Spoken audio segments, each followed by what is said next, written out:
पुण्यातील नामांकित कॉलेजमध्ये विद्यार्थ्यांची रॅगिंग। विद्यार्थ्यांच्या वसतिगृहातील घटनेने खळबळ माजलेली आहे। रॅगिंग प्रकरणी 5 विद्यार्थ्यांवर गुन्हा दाखल करण्यात आलाय। लॉ कॉलेजमधील द्वितीय वर्षात शिकणाऱ्या विद्यार्थ्याची 5 विद्यार्थ्यांकडून रॅगिंग केल्याची माहिती आहे। तर संबंधित विद्यार्थ्यांनी कॉलेज प्रशासनाकडे सुद्धा यापूर्वी तक्रार दिलेली होती। आपले प्रतिनिधी बालाजी पोद्दार आपल्यासोबत जोडले गेलेले आहेत। नेमका काय प्रकार घडलेला आहे, काय कारवाई केली जाते, सगळे तपशील बालाजी यांच्याकडून। बालाजी।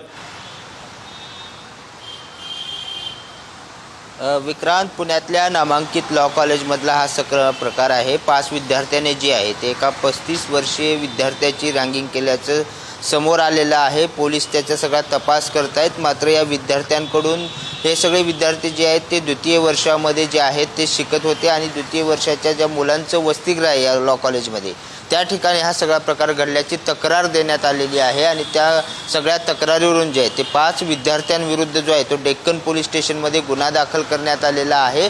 आणि 35 वर्षीय विद्यार्थ्याने यापूर्वीसुद्धा या सगळ्या तक्रारी जे आहेत ते कॉलेज प्रशासनाकडे दिलेल्या होत्या, मात्र त्याची दखल घेतली गेली नाही आणि त्यानंतर हा गुन्हा दाखल करण्यात आलेला आहे। मात्र विद्येचं माहेरघर असलेल्या पुण्यात रॅगिंगचे प्रकार होतात।